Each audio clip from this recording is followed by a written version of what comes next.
this is a different intro to the actual video, but this is what you will need for the barbecue chicken. Give me a second. I need to get a better font. Let me just say this is not good font here. Let me just get barbecue chicken. For a barbecue chicken sandwich,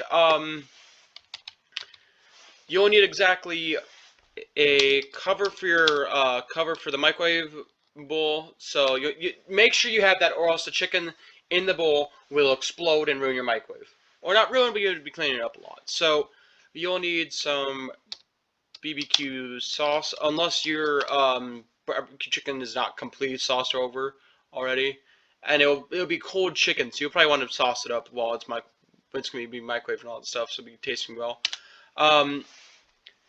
So of course, if you're allergic to any of like chicken, barbecue sauce, or cheese, or anything you want to put on there, do not make this for yourself.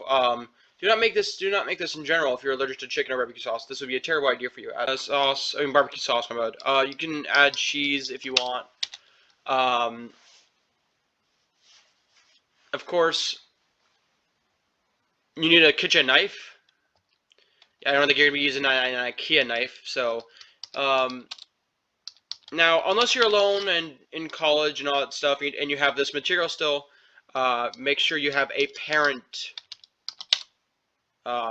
with you. You always want a parent with you in case you go and do something wrong. So most of this is fine. Oh, also a fork to hold the chicken, so you don't just try to stab it. If you try to stab chicken, you don't know how to cut chicken. Let your parents do it. So yeah, that's all you really need for this. Oh yeah, also bread. How could I forget? Bread. There we go. And of course, if you want some sliced cheese for that bread, you want that cheese. So yeah, this is the list you need. Of course, a parent with you is most important. Probably should be on the top of the list, but a cover is also very important for the sandwich. So please have all this stuff. I mean it. Please do, dear God. Before we fully start, make sure you have an adult with you to cut the chicken and microwave this. But for this episode is some barbecue chicken leftovers to make a pretty good sandwich.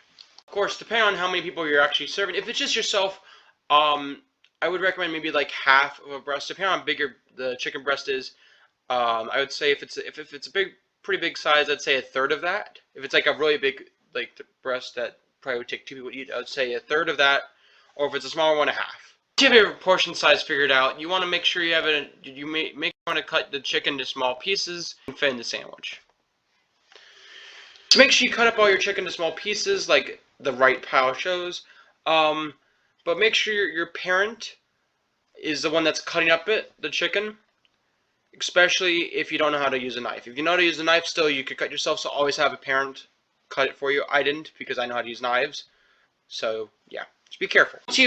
Once you've cut up the chicken to bite-sized bites, put that into a bowl. Do not bite it. Do not chew it. Do not do anything before you cook it. Absolutely not. You can always add some barbecue sauce, which I've done to the bottom of the bowl, and you just take a fork to mix it up until you get the barbecue sauce all over the chicken. Once you've fully mixed on all the chicken barbecue sauce, you put in the microwave for, I don't know, if your parent says whatever time, it means whatever time, or your parent means whatever time. I think I put this in for at least a minute and 30 or 2 minutes, but always check every 30 seconds. Your microwave could explode, and do make sure to put a covering over it, or the chicken will go everywhere. If you do not have a cover, do not do this. Do not cook this. Don't. It will ruin your microwave, and you will sit there for half an hour and cleaning it. Once you're done cooking it, you can add some cheese or a little more barbecue sauce, up to you. And if you think the chicken's not cooked fully done yet, then you put another 30 seconds or 25 seconds, depending on how hot you think you need it more. This is going on, or when you're done with the chicken, you can just leave it in the microwave and toast up some bread. Doesn't matter what bread, it could be white, whole wheat, rye, raisin, cinnamon raisin, doesn't matter. And then when you're done, you just put that on the plate and wait, and then you can take out your chicken. Once everything's done, you can also add some cheese to it after the bread's been toasted, and microwave the bread if you want. Up to you. You don't have to. And then after all this time and effort, you'll have a pretty good looking sandwich. Actually, it'll be a little chunky, chicken. You slice it up a little bit. You might have a better slicer. You know, your parents might slice it up a little better than I have, or whatever. And the cheese will melt right through the chicken. Really good tasting. Really delicious. I would recommend, unless your parents making this for you, make this for yourself only. And I made way too much, so I had 2 sandwiches of this. And